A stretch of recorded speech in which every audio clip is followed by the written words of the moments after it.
One मंत्री जी। खंड 1। जी हाँ, प्रदेश में वन क्षेत्र की भूमि पर अतिक्रमण का चिन्हीकरण किया गया है। जिलेवार संख्यात्मक विवरण संलग्न परिशिष्ट ए अनुसार है। खंड 2। जी हाँ, वन क्षेत्र में किए गए अवैध अतिक्रमणों को हटाने के लिए भू राजस्व अधिनियम 1956 की धारा 91, वन्य जीव संरक्षण अधिनियम 1972 की धारा 34A के प्रावधानों अनुसार नियमानुसार सुनवाई कर प्रकरणों में निर्णय अनुसार अतिक्रमणों को हटाया जाता है।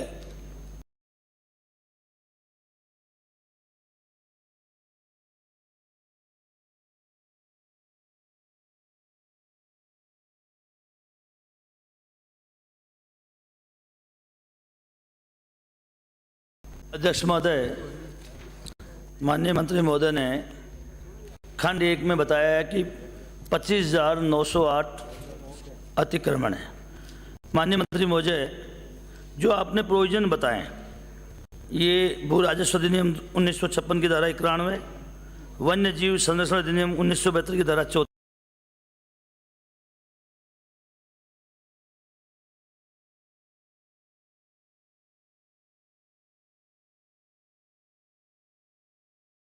वर्षों ऐसे कितने प्रकरणों में निस्तारण कर दिया गया, उसका क्या निर्णय रहा?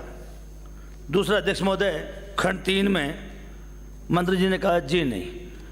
मैं मंत्री महोदय से आग्रह करना चाहूँगा, सरकारी रिकॉर्ड में वन भूमि दर्ज है, लेकिन वस्तु स्थिति कई जगह स्कूल है, खेल मैदान है, सरकारी अन्य भवन है और 150 साल से लोग रिहायशी मकान बना के रह रहे हैं। वहाँ वन भूमि का कहीं एक छोटा सा भी प्रश्न पौधा भी नहीं है। मैं ये कहना चाहूँगा अध्यक्ष महोदय, प्रश्न पूछिए, कहना नहीं। मैं प्रश्न पूछ रहा हूँ अध्यक्ष महोदय, क्या ऐसे जहाँ वन भूमि नहीं है रिकॉर्ड में दर्ज है और वस्तुस्थिति में वन भूमि नहीं है, क्या इनको आपको पुनर्वास करने का कोई योजना है आपके पास, या इनको बाहर निकालने की? अब महोदय, अभी घर टूटी चल रही है, कई जगह पानी की टंकी बनी हुई है। प्रश्न पूछ रहे माननीय मंत्री जी। अध्यक्ष महोदय, मेरा प्रश्न हो गया बेटा, प्रश्न पूछ रहा हूँ। माननीय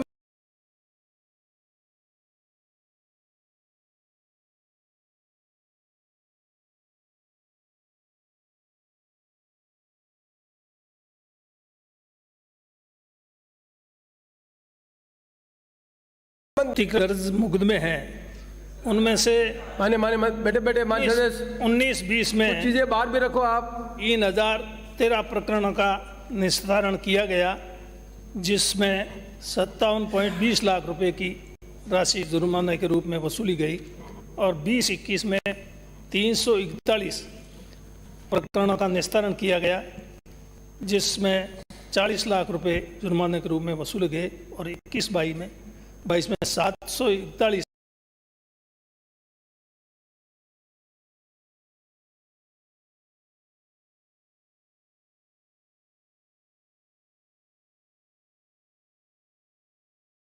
के खिलाफ राजस्थान भू राजस्व अधिनियम 1956 की धारा 91 के तहत सजा का प्रावधान है। उसमें सिविल कारावास का भी प्रावधान है, 3 माह की सजा और आर्थिक शास्ति जो लगान का 50 गुना तक है उससे दंडित किए जाने का प्रावधान है। और वन्य जीव संरक्षण अधिनियम 1972 की धारा 34A क्लॉज 2 का उल्लंघन करने पर धारा 51(1) के तहत 3 वर्ष की सजा और 25,000 रुपये जुर्माना या दोनों से दंडित किए जाने का प्रावधान है। आपने जो अतिक्रमी है उनके पुनर्वास की बात कही। अब भूमि है, वन भूमि है, फॉरेस्ट लैंड है, उसके पुनर्वास का, फॉरेस्ट लैंड को हम पुनर्वास के लिए काम में नहीं ले सकते। ये भारत सरकार के स्तर से, राजस्थान सरकार के स्तर से संभव नहीं है, तो इसलिए इसमें पुनर्वास का कोई प्रावधान नहीं है। सिर्फ जो ट्राइबल एरिया है, जनजाति क्षेत्र है, उसमें वन अधिकार अधिनियम है, उसके तहत उनको जरूर पट्टे दिए जा रहे हैं। बाकी जगह है वो जो भी है, हालांकि ये बात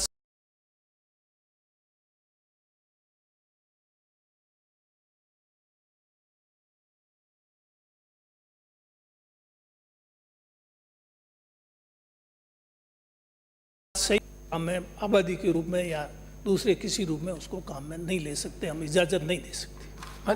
माननीय मंत्री जी, क्या विभाग के पास ये सर्वे है कि ऐसे कितनी भूमि पर आदमी बैठे हुए हैं जो वन में लिखी हुई है और वहां पर वन नहीं है, और उसके एवज में राजस्व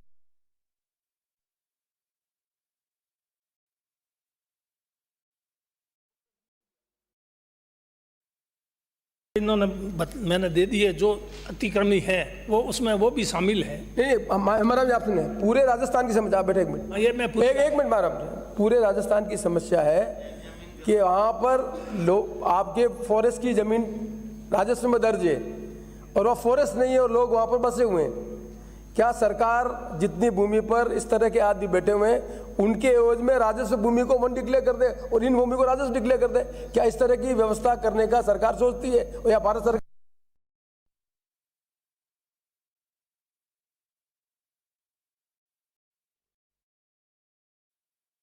ये केस बनाना पड़ेगा और केस बना करके हमारे पास आएगा तो हम भारत सरकार को भेजेंगे। इस प्रकार का मामला जोधपुर में बेरी गंगा आया, उसका डाइवर्जन के लिए हमने यहाँ से भारत सरकार को भेज दिया।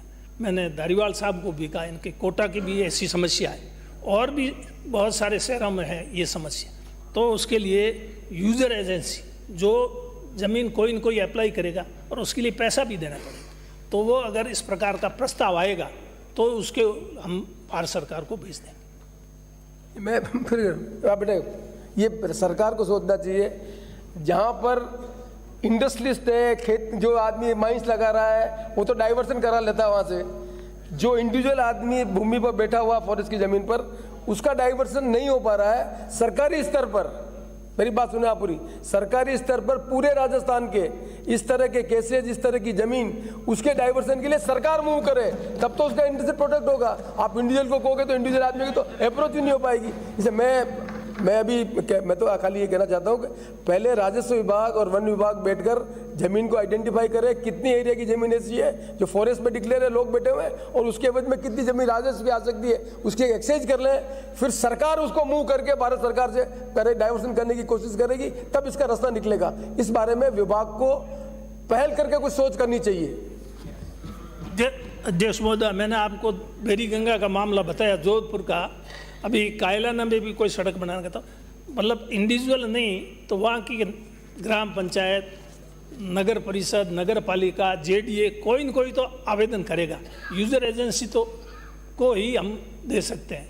और इस प्रकार का मैंने धारीवाल साहब को, क्योंकि नगर परिषद शहरी मामला इनके पास है, तो कोई भी प्रस्ताव। मैं 1980 से एमएलए हूँ, मेरे नाथद्वारा विधानसभा क्षेत्र की नगर पालिका में मैक्सिमम जमीन भूमि डिक्लेयर है और वहाँ पर सब आदमी बसे हुए हैं, और सरकार का कोई परमिशन लेने जाते हैं तो परमिशन नहीं मिलती है। ये मेरा अनुभव है, और मैं एससी से लगाकर 2022 तक 40 साल तक बराबर इसकी कार्रवाई कर रहा हूँ। और उसकी कार्रवाई का, क्योंकि उसकी ओनरशिप नगर पालिका की नहीं है, सरकारी स्तर पर जब तक इसका हम प्रयास नहीं करेंगे तब तक बड़े पैमाने पर रिलीफ नहीं मिलेगी। इसलिए मेरा आपसे निवेदन है, मैं भी कोई प्रश्न आंसर नहीं कर रहा, पर वन विभाग को, राजस्व विभाग के सेक्रेटरीज को बैठकर जमीन आइडेंटिफाई करनी चाहिए और राजस्थान सरकार को, भारत सरकार को मूव करेंगे, तब इसका कोई रास्ता निकलेगा। इस बारे में सोचा जाना चाहिए। That's all.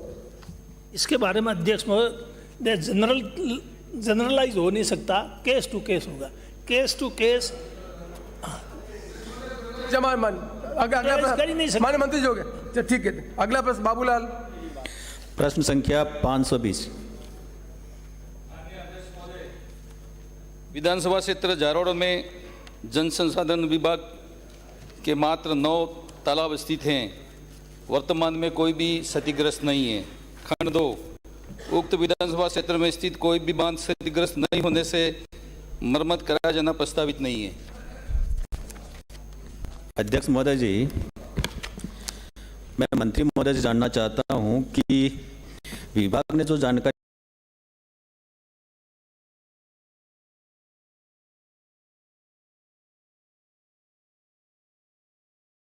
दी है, या तो टूटने से